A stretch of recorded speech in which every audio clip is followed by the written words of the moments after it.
Some travel plans merely fray at the edges. Ours tend to unravel completely, leaving behind a trail of cautionary tales for anyone brave enough to follow. Our Portuguese adventure began not with scenic vistas, but under the fluorescent glare of Boston Logan, enduring a 10-hour layover that felt like a sociological experiment in shared misery.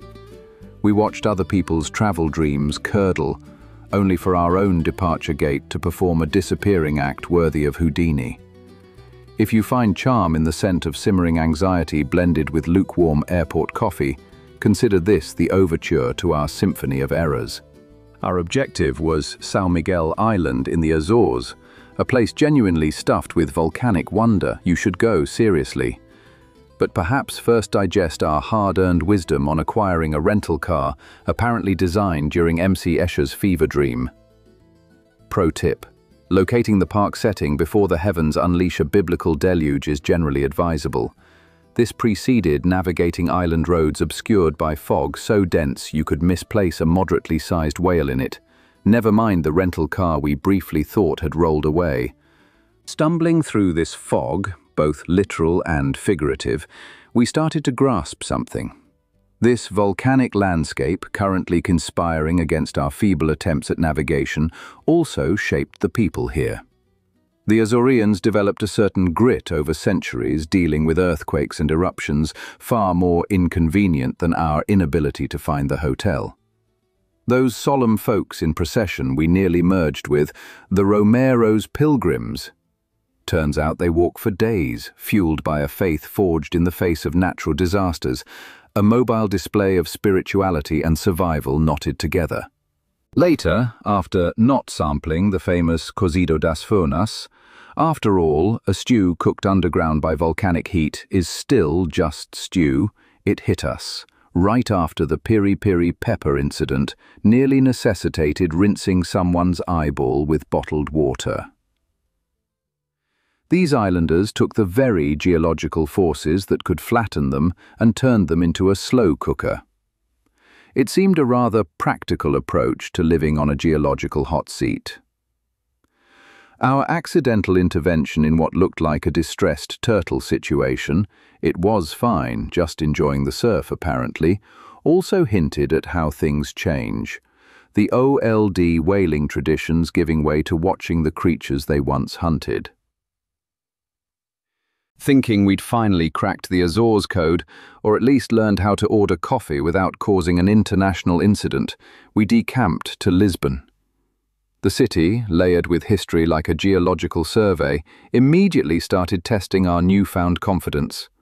Our wanderings up and down its ridiculously steep hills revealed a place knocked down and rebuilt, from the earthquake-resistant grid of the Baixa district to the repurposed industrial zone of LX Factory, where we achieved a state of profound lostness rarely experienced outside a corn maze. Somewhere between pursuing the definitive pastel de nata, a quest of near-religious importance, and blundering into a street where someone was pouring their soul out via fado music, we got a sense of Portugal's past, a nation that once bossed the oceans perched here at Europe's edge. So this isn't strictly a chronicle of one family's capacity for travel snafus, though there's plenty of that. It's more like stumbling through Portugal and the Azores and accidentally learning things about dealing with shaky ground, both literal and metaphorical, about faith, food cooked by volcanoes, and the general chaos that ensues when you try to navigate a foreign country with spotty GPS and even spottier decision-making. If you seek adventure, local color, maybe some useful advice smuggled inside tales of near disaster, and a reasonable number of laughs at our expense, pull up a chair. Perhaps pour a glass of something Portuguese, maybe skip it the homemade stuff in unmarked bottles. It wasn't an entirely uneventful trip. Tedious travels, trials through terminals. Well, here we are in the Azores. The rain arrives with the fanfare of a stage magician. Dramatic, brief, gone just long enough for you to lower your guard, then zap, you're damp again. The path to this particular patch of volcanic rock and erratic precipitation was less a journey, more a multi-stage endurance event designed by sadists. It commenced with a drive to Nashville. We parked. We slept in a hotel devoid of charm but full of questionable carpet patterns. Stage 1, complete. Stage 2 involved hurtling through the sky to Boston, where the travel gods presented us with a 10-hour layover, a truly generous gift. In the clear light of hindsight, booking a hotel room seems less an extravagance and more a basic requirement for retaining sanity. Alas, foresight is often the first casualty of hunting for affordable airfare. Boston's Logan Airport was putting on quite the show. 2 flights to Lisbon were scheduled. The one preceding ours earned a sudden cancellation, citing a technical fault. Judging by the near riot erupting at the gate, this fault might have involved the plane's ability to contain pure, unadulterated passenger rage. TAP Air Portugal, in a masterclass of customer relations, seemed content to let the passengers spontaneously combust rather than rebook them. We watched this drama unfold from a disturbingly close vantage point, as our flight was slated to depart from the exact same gate. Comforting. A nervous peek at Flight Tracker revealed our aircraft had indeed graced Boston with its presence, only to be shuffled off to another gate like an unwanted party guest. Clearly, direct action was needed. I embarked on a reconnaissance mission, weaving through the terminal's human currents. Along this trek, I stumbled upon another Lisbon flight, this one operated by Delta, and, more pointedly, a flight heading directly to Ponta Delgada, right here in the Azores. Oh, the regret. It bloomed swiftly. Our grand strategy involved enduring lengthy layovers in exchange for 6 hours in lie-flat seats. The direct flight had only standard seating. As the philosopher Alain de Botton notes in The Art of Travel, journeys are the midwives of thought. My thoughts at that moment were largely variations on I've made a terrible mistake. The much-vaunted lie-flat seats were admittedly flat-ish, not the glorious private pods you see in advertisements, promising cocoon-like bliss. These were more open-plan, less futuristic sleep chamber, more glorified gurney. Still, unlike the famously snug Qatar Q suites, where your feet are funneled into a space seemingly designed for ballerinas, these allowed for a certain degree of leg splay, a small victory.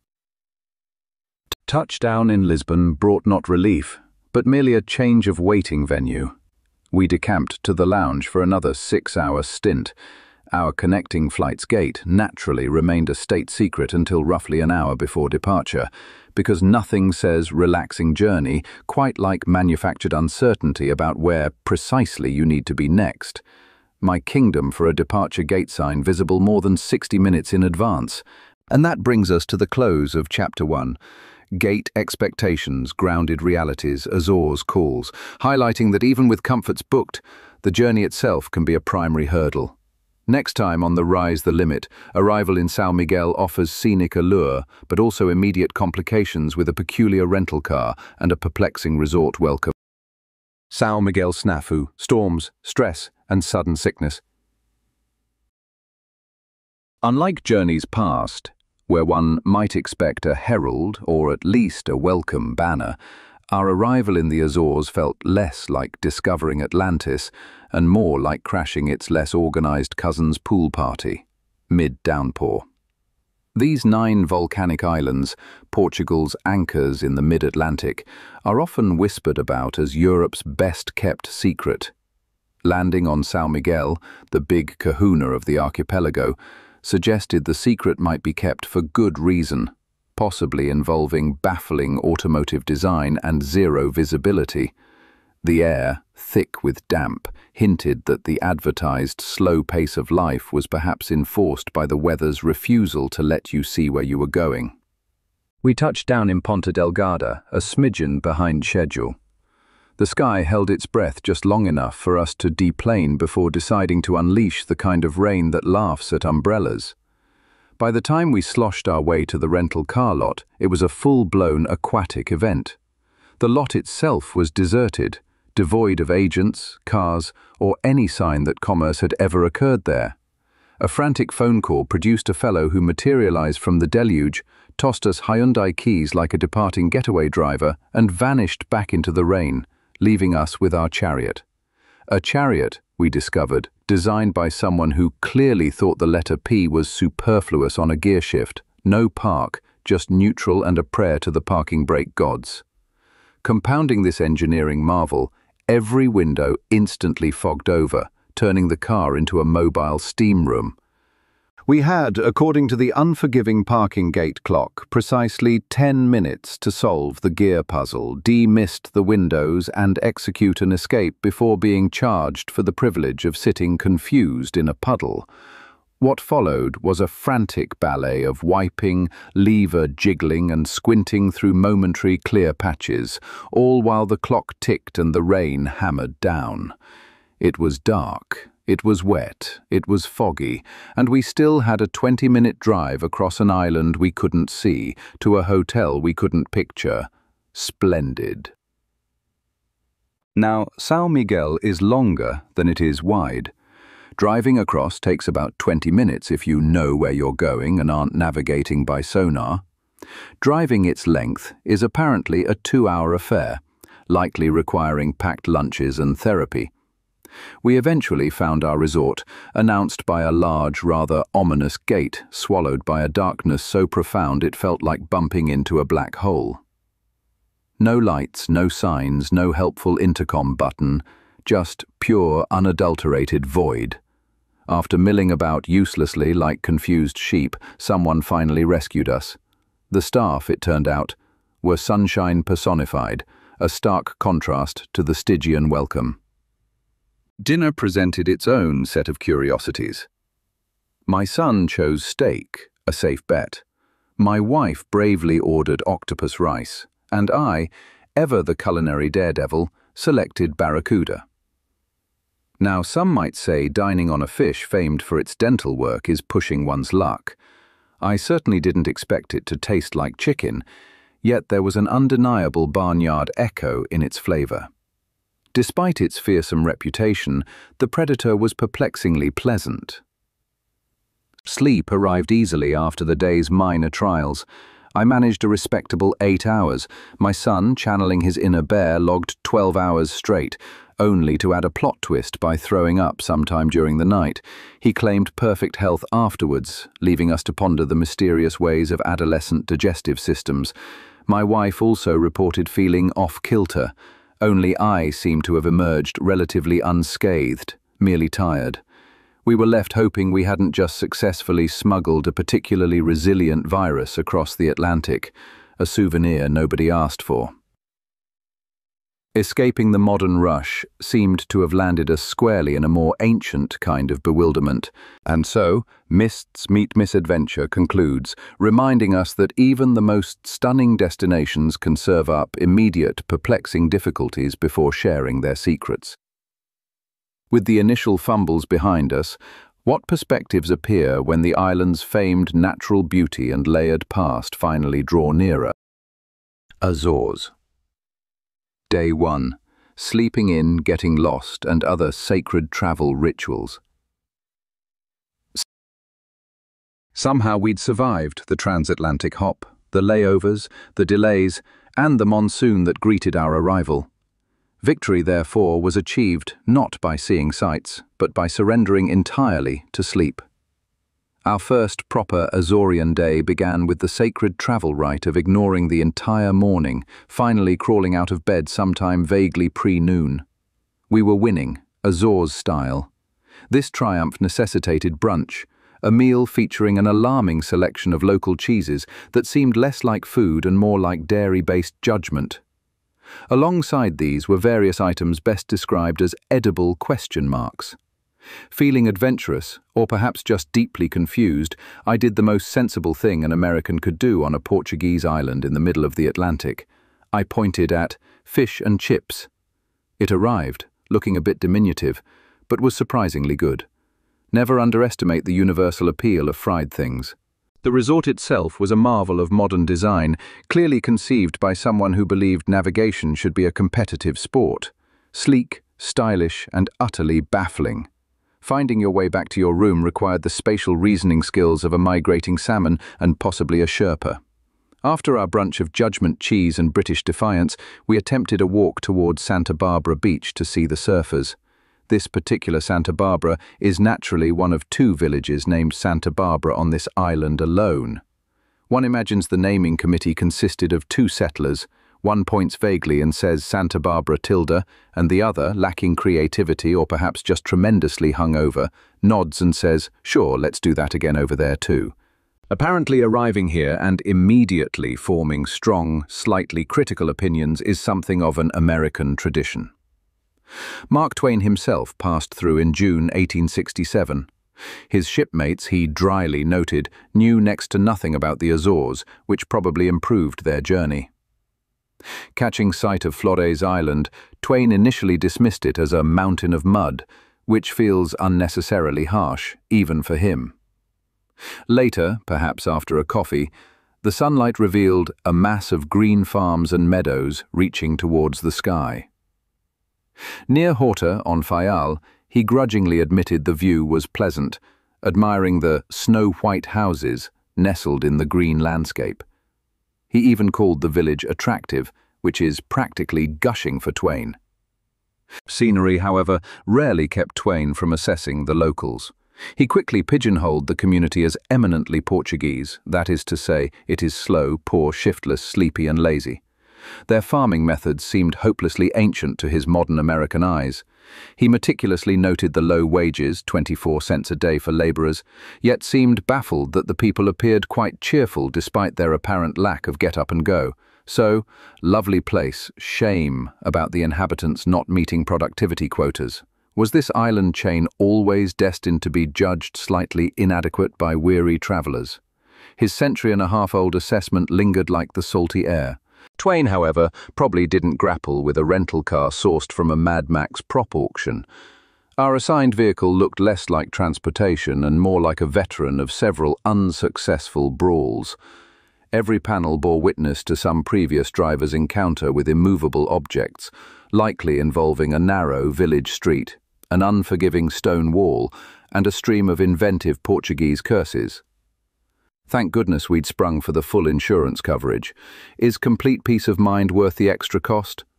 Absolutely, especially when it forestalls explaining to an unsympathetic official how that particular concertina effect fender predates your arrival. Sete Cidades.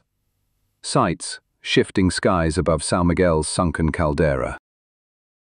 Having confirmed our rental car possessed more history in its dings and scrapes than actual horsepower, a fact somewhat reassuringly covered by full insurance, as noted yesterday, we pointed its weary grille towards Lagoa de Santiago. It was supposed to be a 40-minute jaunt. With our trusty battle-scarred steed, one learns to add a buffer. The drive snaked through hills draped in 50 shades of green, eventually leading us to Sete Cidades, which sounds like a mythical place whispered about by medieval cartographers, but is actually a colossal volcanic crater someone cleverly decided to build a village in. This crater holds the famous twin lakes, Lagoa Azul and Lagoa Verde, one supposedly blue, the other green. Why?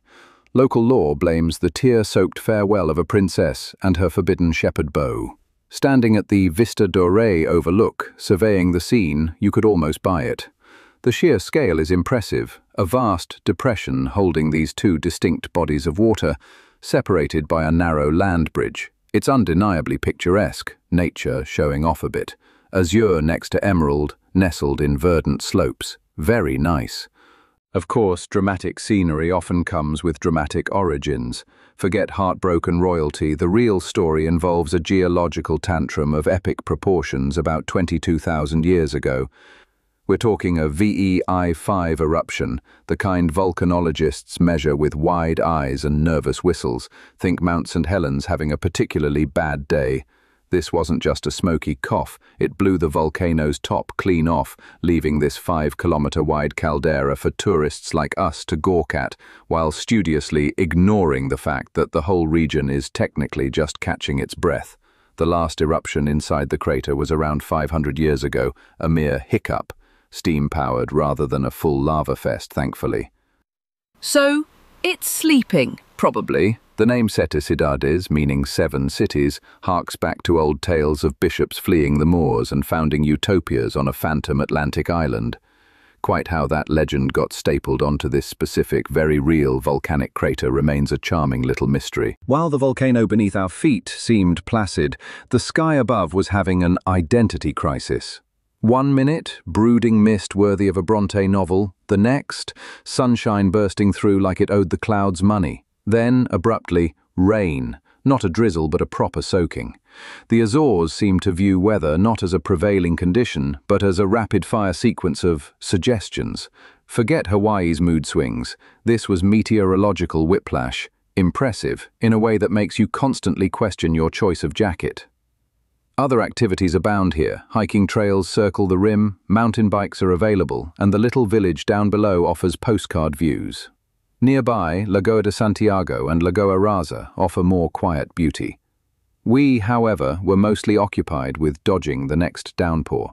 Naturally, we paused for the ritual, people crammed awkwardly in a car photograph, a vital contribution to the global archive of slightly pained tourist smiles. Then, onward, deeper into the island's folds. Cresting another hill within a national park, we spotted a solitary fisherman planted by a lake. Huge fish, the kind you tell stories about later, were practically doing synchronized swimming routines in front of him, leaping clear out of the water. He cast and cast again, his line slicing through the air with practiced ease, yet catching absolutely nothing. He stood there, a monument to persistence, surrounded by leaping dinner options, as patient as a glacier. Prince Henry's push. Portugal pioneers, prized Atlantic points. Still contemplating the sheer optimism of that lone fisherman, casting his line hopefully into yet another impossibly scenic Azorean lake, you start to wonder about the first people who stumbled upon these islands. You might think, surely someone knew about these chunks of volcanic real estate stuck way out here. Well, yes, probably. Ancient maps mumbled about land, maybe Arabs or Vikings or Genoese sailors peaked, but history, being history, likes official paperwork. So, officially, the Azores popped onto Portugal's radar during their big age of exploration, back when strapping lads in tights were claiming bits of the world like an international supermarket sweep. The credit, or perhaps the paperwork trail, leads to Prince Henry the Navigator's crew in the 15th century. Now, Henry mostly navigated from the comfort of shore, which seems a sensible approach, but his sailors were out there. Around 1427, a chap named Diogo de Silvas is said to have spotted the eastern islands, Santa Maria and São Miguel, presumably squinting through the Atlantic spray and thinking, more rocks, lovely. Finding them was one thing. Claiming them required setting foot ashore without falling into a volcanic vent. That job fell to Gonçalo Velho Cabral, a knight of the Order of Christ, who landed on Santa Maria in 1432 and stuck a flag in it for Portugal. Easy peasy. By 1439, they'd apparently ticked all 9 islands off the list, which sounds efficient until you remember they're scattered across hundreds of miles of often grumpy ocean. Settlers trickled in, not just from Portugal, but also Flanders and Madeira, lured by promises of, well, probably just land that wasn't already owned by 6 generations of cousins. Why bother settling these remote, geologically fidgety islands? Strategy and groceries, mostly. Portugal needed a decent mid-Atlantic pit stop for its ships sailing between Europe, Africa, and whatever they might bump into next across the water. These islands were the perfect lonely gas station in the vast aquatic desert. But it wasn't just about somewhere to park the boat. The volcanic soil, presumably after settlers cleared away the inconveniently placed lava flows, turned out to be ridiculously fertile. They planted wheat, they planted sugarcane, they planted grapes. Suddenly, the Azores weren't just a waypoint, they were a pantry, helping feed Portugal's rapidly expanding ambitions. This strategic location plus the agricultural output strengthened Portugal's grip on Atlantic trade. By the 16th century, these islands were a bustling hub, watching ships packed with gold, spices, and, sadly, human beings sail through their harbours. This history feels both distant and oddly present. These islands helped knit together an empire, They shaped global navigation. They remain Portugal's, though now running their own show as an autonomous region, still defined by that unique culture forged in isolation, framed by stunning landscapes born of volcanic fire. Fires, findings, and forebears' first footfalls in the Azores. Learning about Portugal planting flags here in the 1400s, settling the place with folks from the mainland and Flanders, seemed straightforward enough. The official story usually is, but you have to wonder, in all the vastness of this ocean, were they really the first humans to stumble upon these volcanic specks? History, it turns out, might have messier footnotes, possibly involving unexpected house guests with fearsome reputations and even more fearsome hygiene. Turns out, some eggheads started looking closer, not at grand monuments because there aren't any pre-Portuguese ones, but at mud and mice. Yes, mice. A study popped up recently suggesting the local house mice, the little critters currently plotting world domination from behind the skirting boards, share a surprising amount of DNA with their cousins in Northern Europe, specifically from areas bustling with Vikings way back when. Now, mice aren't exactly known for booking passage on Expedia, they hitched rides. And who were the premier long-distance, probably brought their own rodents, sailors of the North Atlantic 1,000 years ago? The Norse. It paints a picture, doesn't it? A long ship, crammed with burly Vikings, barrels of questionable fish and a few dozen freeloading mice, making an unscheduled stop. Maybe they ran out of snacks, maybe they just needed directions. If the thought of Viking mice rewriting history isn't enough, there's also the pollen. Scientists drilled into lake beds, which sounds like a peculiar hobby, but someone's got to do it, and found layers of burned pollen and charcoal dating back to somewhere between 700 and 850 AD. That's centuries before Diogo de Silves or Goncalo Velho Cabral were even twinkles in their father's eyes. The Azores didn't have native people doing slash-and-burn agriculture, so who was lighting fires? The evidence points towards visitors, accidental tourists perhaps. Given that these Norse fellows managed to hit Iceland, Greenland, and even give North America a brief hello around 1000 AD, sailing southwest to the Azores doesn't seem entirely out of the question. Maybe a storm blew them off course, maybe they were exploring.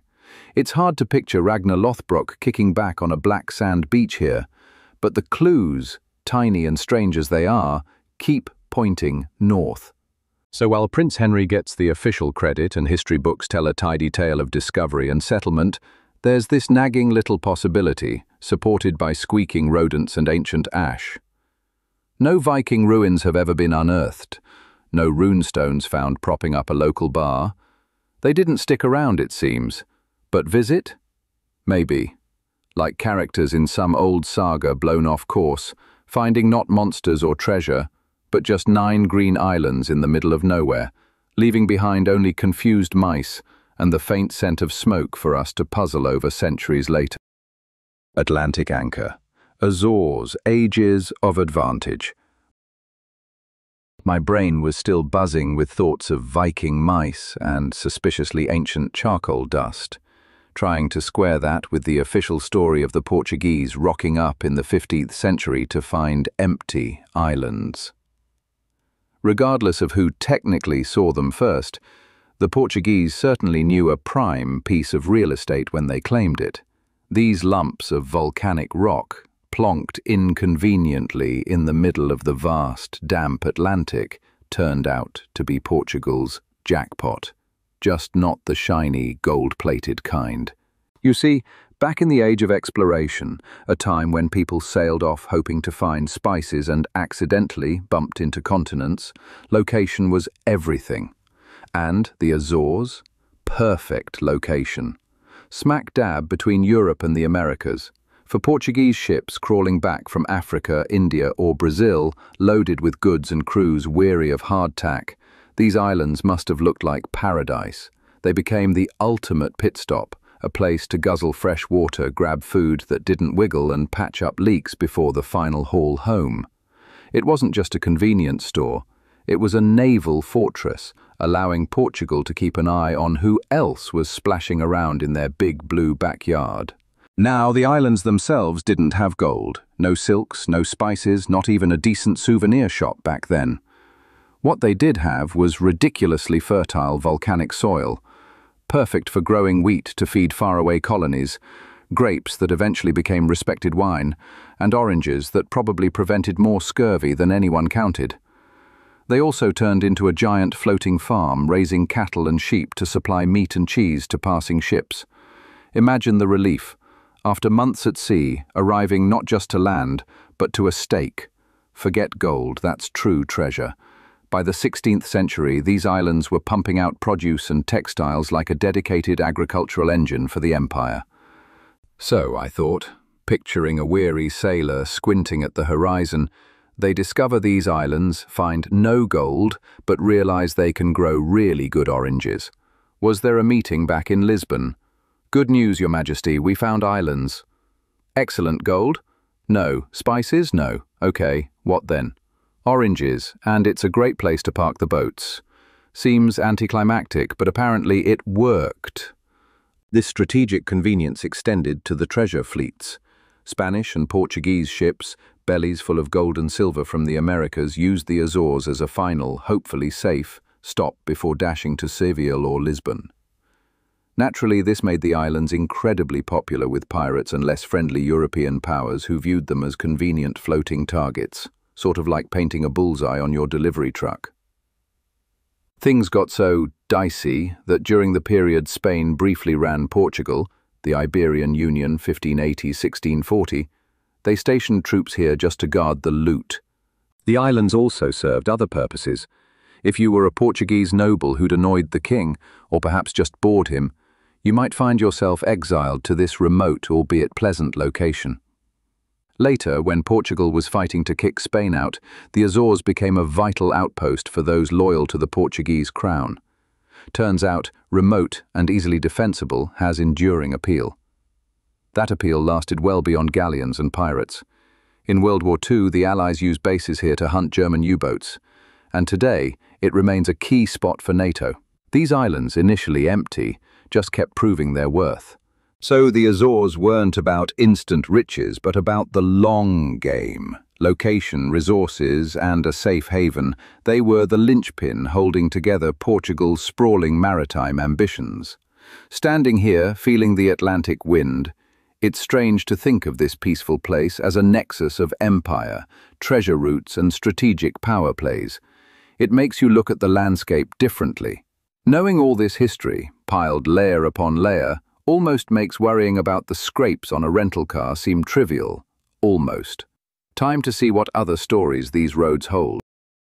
São Miguel's sunken secret, serenity in Sete Cidades. Having soaked in the dramatic, almost aggressively picturesque view from Vista de Ré, where the twin lakes performed their color-shifting act for the assembled tourists, we descended into the caldera itself. Turns out, while the Azores were strategically vital for Portugal's maritime ambitions, defending vast Atlantic routes and harboring treasure fleets, that strategic thinking hadn't quite filtered down to implementing basic traffic signals in Sete Cidades. Our arrival was heralded not by trumpets but by a cow contemplating the middle of the road with the serene indifference of a minor deity. Apparently, in this tiny village tucked inside a volcano, livestock have diplomatic immunity.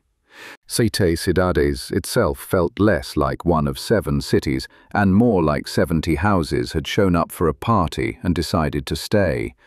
The population, I later learned, clocked in at 793 back in 2011, a number so precise you suspect they did a head count that morning. Whitewashed houses trimmed in starlingly blue paint lined the lanes, giving the place a cheerful if slightly uniform look. It was all very charming, very traditional, until you spotted the Church of São Nicolau. Finished in 1852, it stood there looking rather severe in its neo-Gothic dress, like a stern headmistress overseeing a playground of brightly painted blocks. Its single nave and tall bell tower seemed almost too grand for a village where the primary traffic hazard mood, The whole village felt like a miniature model placed carefully inside the vast green bowl of the volcanic caldera. My thoughts about navigating the island's roads felt similarly contained, circling the immediate problem of bovine roadblocks. The village sits calmly by the edge of Lagoa Azul, the blue lake, looking out at its famously greener twin just across the way. It's part of a protected reserve, meaning it's officially recognized as ecologically significant, though the cows seemed more interested in its ecological edibility. You can hike, you can bike, you can mostly just wander about gawking at the sheer improbability of a place like this existing. You can admire the traditional Azorian homes. You can photograph the imposing church. You can appreciate the serene escape into nature, rich in quiet charm and undeniable beauty.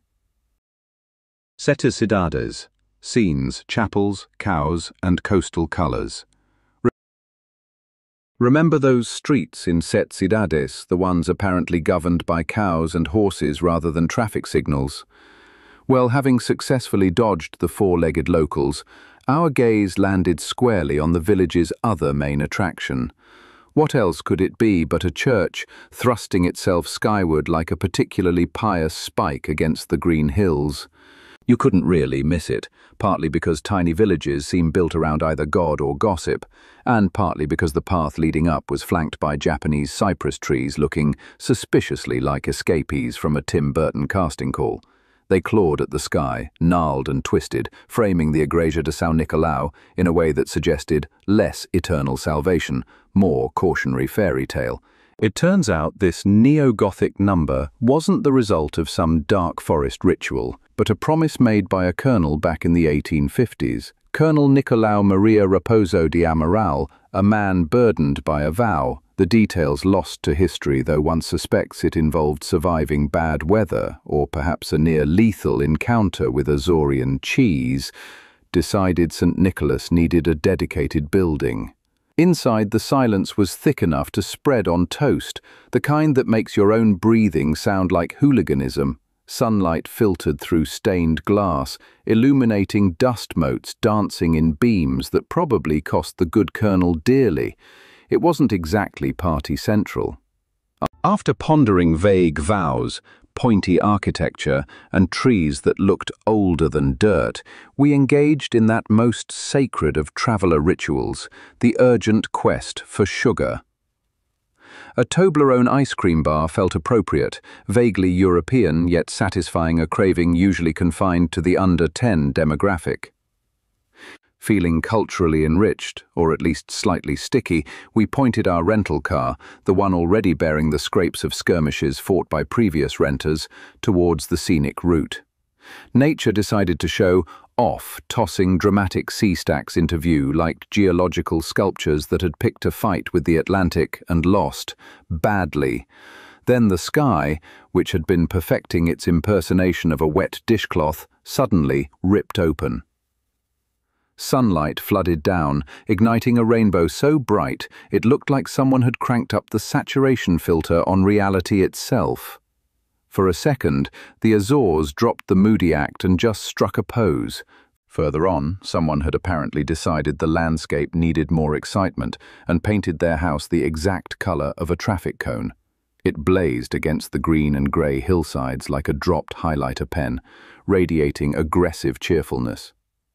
And just beyond it, because subtlety had clearly been outlawed, another rainbow nonchalantly arched across the sky. We drove onward and upward, climbing a hill that seemed to be weeping water down its grassy slopes. At the top, blocking the road with magnificent indifference, was a herd of cows. They commanded a view of the Atlantic that would make a coastal developer hyperventilate, chewing their cud with the quiet confidence of beings who owned the vista and couldn't care less. They barely glanced at us, utterly unfazed by the panorama, the double rainbow, or the slightly dented Hyundai interrupting their multi-million-dollar grazing session. It wasn't the worst view they were ignoring. Windmills of the Azores, a journey through history and tradition. Beyond the profoundly unimpressed cows chewing their cud on million-dollar real estate, the road kept winding, Beyond the last rainbow clinging stubbornly to the sky, the landscape offered something else. Through the damp Azorean air, that famous mist that wraps everything in a soft grey blanket, we could just barely see it. A windmill, or rather, the ghost of a windmill, a hazy silhouette against the green hills. It turns out these islands were once peppered with them, like stony mushrooms sprouting after a rain. Back when milling was apparently the height of excitement, these structures ground grain for the early Portuguese settlers who arrived in the 15th century. Imagine Friday nights, down at the old mill. These weren't your Dutch uncle's windmills either. They were a peculiar mix, a bit Flemish here, a dash of Mediterranean there, slapped together with volcanic rock. Think stone cones wearing wooden hats that could spin around, trying desperately to catch a breeze like a confused tourist trying to get decent Wi-Fi. Their sails, timber arms draped in cloth, harnessed the legendary Azorean wind. This design supposedly shows impressive adaptation to the maritime environment. It mostly looks like someone couldn't decide which European windmill postcard they liked best. Now, spotting one is like finding a celebrity who hasn't had work done. Most are just stone stumps, relics of a bygone agricultural rave. We learned only one fully intact windmill remains on the islands, probably feeling quite lonely. Was it really better back then, relying on fickle winds and stone grinders instead of just popping down to the continente for a loaf of sliced bread? Efforts are underway to preserve these creaky elders, some even getting second careers as museums or quirky little places to stay. You can apparently book a night in a restored one on São Miguel, blending rustic charm with presumably Wi-Fi that actually works, and fewer rodents than its operational days. Still, seeing that shape loom out of the fog gave a weird sense of connection to the past. A past where harnessing the wind wasn't about renewable energy credits, but about whether you'd have bread tomorrow. A past represented now mostly by picturesque ruins, and that one lonely survivor, standing against the elements, like the island's bovine population stood against basic enthusiasm. Azorean Lenten traditions, pilgrimages and culinary delights. Those old windmill skeletons we'd seen. Leftovers from a time when wind power was the next big thing, turned out to be just one layer of São Miguel's past. We'd managed to arrive smack at the beginning of Lent. Now what's Lent usually bring to mind? Grim faces, deep thoughts, giving up perfectly good snacks? Here, apparently, it involves threatened geology and island-wide jogging clubs. Our exploration of history, or perhaps just old buildings that hadn't fallen down yet, took us to the Igreja de Nossa Senhora de Ajuda. This church had seen things, put up in the 1500s, knocked flat by an earthquake, rebuilt in the 1800s. It was a structure that embodied persistence, or maybe just profound reluctance to relocate. Seemed about right for Lent, which is all about sticking it out. And speaking of sticking it out, we started noticing packs of men marching everywhere. They wore matching checkered shawls, swung rosaries like tiny censers, and moved with the grim determination of a deeply religious hiking group that had perhaps miscalculated the distance. These were the Romeiros. Pilgrims. Turns out back in Block,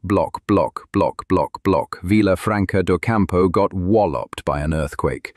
The survivors figured a long penitential walk might persuade the management upstairs to go easier on the tectonic plates next time. So they started walking, and centuries later groups of 30 to 200 men still do it every Lent. 8 straight days, sun up to sundown, marching clockwise around the whole island, hitting over 100 churches and chapels. They chant, they pray, they look collectively like they could really use an adjustable bed and several gallons of coffee. Kind souls along the route put them up each night with food and lodging. It's remarkably hospitable, although you have to wonder if they lock up the expensive linens beforehand. Just reading their schedule made my own feet ache sympathetically. It wasn't a silent protest against future tremors either. Their hymns bounced around the valleys and drifted along the coast, a sort of roving, pious soundtrack. Impressive, yes, but also slightly unnerving, like realizing a choir is following you. But the Azoreans, bless their practical souls, seem to grasp that even 40 days of piety needs the occasional pick-me-up. Faith is admirable, but so is fried dough. This brings us to the malasada. Think donut, but perhaps less worried about its figure. Fried gold, crisp edges, cloud-like middle, dusted liberally with sugar. The official explanation is they were invented to cleverly use up all the lard and sugar before the Lenten fast began. A true sacrifice, that waste not, want not, especially when the potential waste tastes this good. You didn't have to look far to find one. We wandered into a local shop, lured by the unmistakable aroma of frying dough that hung heavy in the air. The owner, a woman who'd spent time in Boston and thus understood the universal appeal of things both fried and sweet, was serving up fresh malasadas. "This," she informed us with a knowing wink, holding up a sugar-dusted piece of heaven, "is our way of making Lent a little sweeter." It was not a difficult concept to embrace. Biting into a warm one felt less like penance and more like a reward for well-being near someone else's penance. Sweetened by this theological loophole, maybe it was easier to grasp the Romeiros thing. Their epic stroll isn't just earthquake insurance or personal soul-searching. It's history on foot, a living demonstration of faith hardened by centuries on volcanic soil surrounded by a lot of ocean. They depend completely on strangers for nightly room and board, weaving the community tighter with every shared meal. The songs aren't printed. They're passed mouth to ear, generation to generation, a unique strand of São Miguel's cultural block. Their route itself traces the island's spiritual map, tying together belief, landscape, and memory. So, you have these long-distance walkers in their shawls, powered by prayer and neighborly kindness, embodying faith and resilience. And then you have these incredible donuts, born from a pre-fasting purge.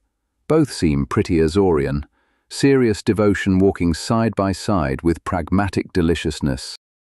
Shaken, not stirred, my seismic sojourn in the Azores.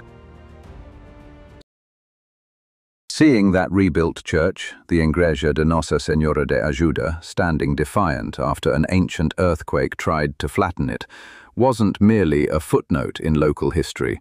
It was more like the opening chapter in the Azores' rather twitchy relationship with the very ground they sit on. You fly over these islands, and the first thing that hits you is the sheer, raw beauty. Cliffs diving into the blue Atlantic. Hillsides so green they look photoshopped. It seems peaceful, almost aggressively tranquil. But beneath the lovely scenery, the Earth's crust is apparently engaged in a non-stop, subterranean pushing contest. Tectonic plates are elbowing each other like they're trying to get the last sausage roll at Greg's. It turns out the Azores archipelago decided to set up shop precisely where the North American, Eurasian and African plates convene for a group hug. Or maybe less of a hug and more of a geological free-for-all. This awkward three-way continental rendezvous makes the island's prime real estate for earthquakes and the occasional volcanic outburst. Since the Portuguese first sailed by in the 15th century, likely wondering if they'd overshot India, these islands have weathered 31 decent quakes and 28 volcanic eruptions that someone actually recorded. Some shakes hit magnitude 7, sometimes throwing in landslides and mini tsunamis just to spice things up. One particularly dramatic, earth-shattering episode unfolded back in 1522 on São Miguel. The island capital was then a place called Vila Franca do Campo. One night, the ground pitched a colossal tantrum, shaking violently enough to send enormous landslides crashing down. Rock and dirt buried the town, and thousands of people asleep in their beds. It was, scientifically speaking, a very bad night. The sort that prompts urgent calls to city planners, assuming any city planners are left. Vila Franca's spectacular misfortune cleared the path for Ponta Delgada to take over as the main town. Think of it as an earthquake-mandated relocation for the entire government. This, by the way, was the exact seismic shake-up that inspired those Romeiros pilgrims, the solemn, marching chaps in plaid shawls I saw earlier, to start their island-wide walking tours, presumably asking for slightly less enthusiastic geology in the future. Things haven't exactly gone quiet since the 16th century. Just this past March, in 2025, São Miguel gently reminded everyone it still sits on a rather restless foundation. A magnitude 5.2 tremor gave the island a rattle around 7:14 a.m., conveniently timed for breakfast. The epicenter was offshore near a fishing bank, but folks felt it across the island, especially near Povoação. Remarkably, nothing significant toppled over, and nobody got hurt. It seems the Azorians have picked up a trick or two about building structures that don't instantly disintegrate when the ground starts improvising a dance routine. The days after saw a flurry of smaller tremors, over 40 aftershocks apparently, which kept seismologists busy and supplied the locals with new conversation starters for when they ran out of things to say about the weather or codfish. I suppose living literally on the edge of several massive grinding rock slabs shapes your perspective. Despite the occasional terrestrial hiccup, life here just keeps going. Buildings are put up with the expectation they might get shaken now and then, and there seems to be a collective shrug, an unspoken deal with the planet.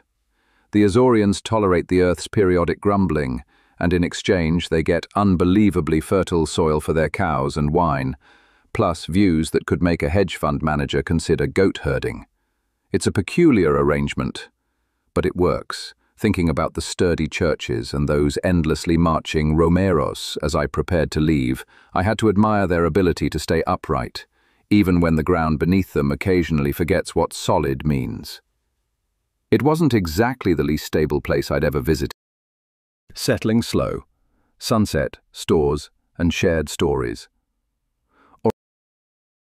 All right, so we've established that the Azores seem contractually obligated to remind everyone of their volatile real estate situation with the occasional earth shudder, as I learned rather directly, which naturally leads a curious mind, or perhaps just a slightly rattled one, to ask, how did these shaky isles even get here?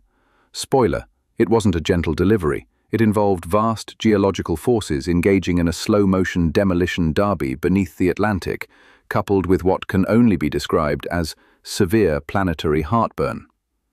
Millions of years back, long before travel bloggers or airplane peanuts existed, the Earth's crust under this stretch of ocean decided things were getting a bit dull. You see, the Azores are basically straddling the mid-Atlantic ridge. This sounds like a scenic overlook, but is actually the messy breakup line where the Eurasian and North American tectonic plates are trying to ghost each other. Picture two colossal, grumpy landmasses sharing a bed the size of a postage stamp, constantly shoving apart, millimeter by painstaking millimeter. Below this awkward continental separation, a geological blowtorch, a hotspot plume of magma bubbling up from deep inside the planet, kept relentlessly punching holes through the seabed. It's like a game of whack-a-mole where every whack successfully builds a tiny bit more land. Over vast stretches of time, eruption after eruption piled up lava and ash like some cosmic multi-layer dip until 9 distilans finally poked their heads above water, blinking in the startled sunlight. This assembly line didn't churn out identical triplets, though. The 9 islands are like siblings at very different, perhaps awkward stages of life. You've got the moody teenagers, São Miguel, Terceira, Faial, still prone to volcanic flare-ups relatively recently. Pico has the family giant, Mount Pico, Portugal's tallest peak, which is still considered active enough that you wouldn't prod it idly. Then there are the venerable grandparents, Corvo and Flores, cooked up 8 to 10 million years ago, now enjoying a quiet retirement spent mostly eroding gracefully. They've seen some things.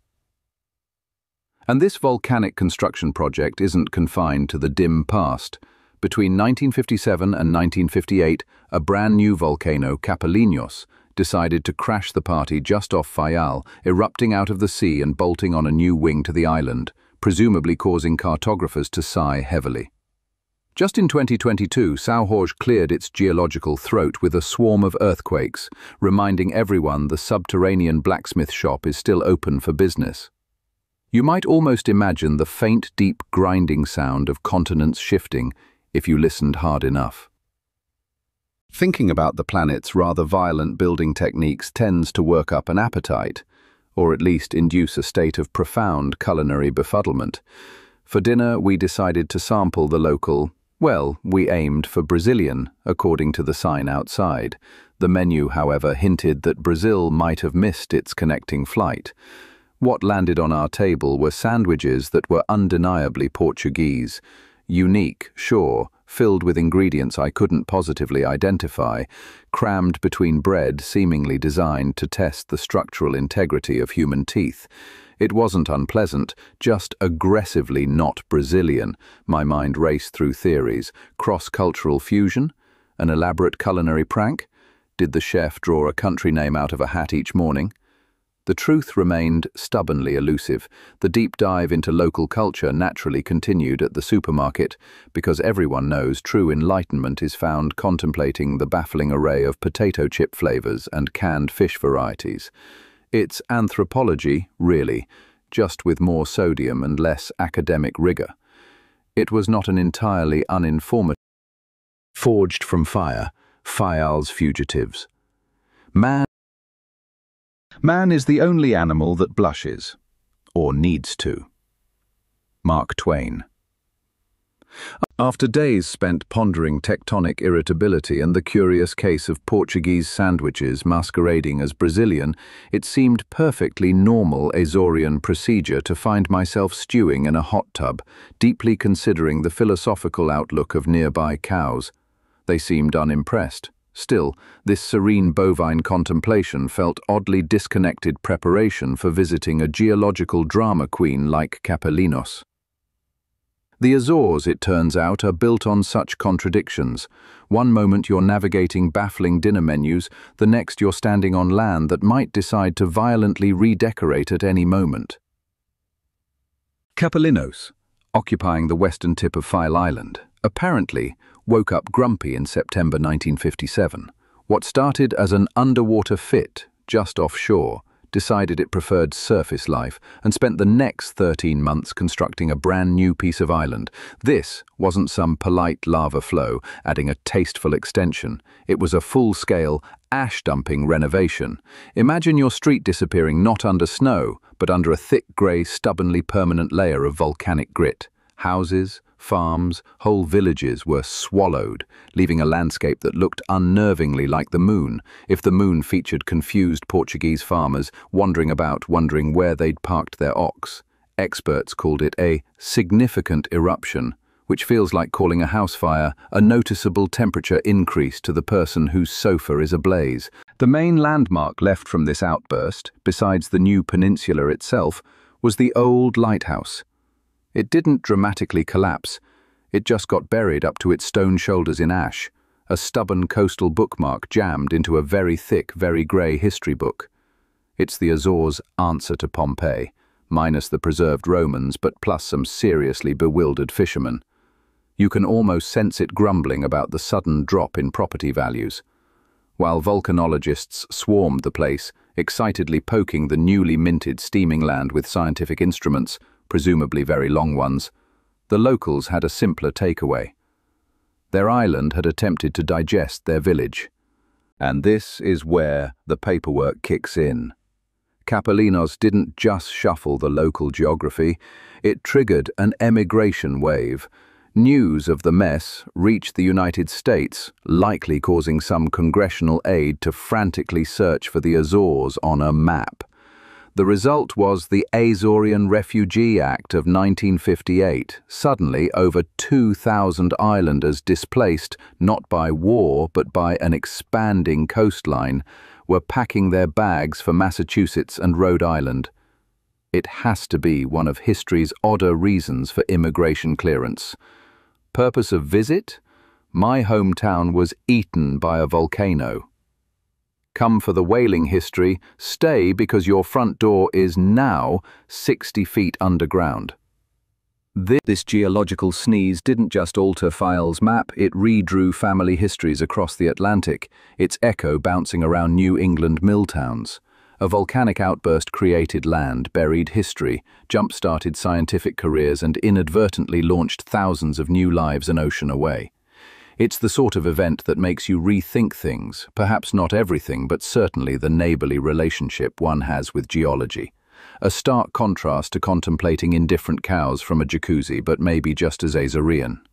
Destruction creating diaspora, tranquil beauty resting on barely contained geological fury. By the time we navigated back towards the resort, guided by a setting sun that did nothing to help our jet-lagged internal clocks, the scale of the day felt vast. The culmination, my son and I retreated to the hot tub's warmth. Under the darkening sky, the steady gurgle and hum of the bubbling water felt like the day's final punctuation. Two tired travelers soaking away the accumulated weight of volcanic facts, butchered place names, sudden rain squalls, and encounters with livestock profoundly unmoved by human presence. It was a moment of calm, suspended above the very forces that build islands and could, presumably, unbuild them just as easily. We simmered gently, contemplating the solid, yet spectacularly unstable, ground beneath us. What a ride through São Miguel, from Twain's sharp observations to the deep-rooted faith of the Romeiros, truly a place where past and present vividly meet on ever-shifting ground. Next time on The Rise the Limit, the Azorean elements truly test our mettle, and we navigate everything from intense weather to unexpected snack sagas. Until then, keep exploring,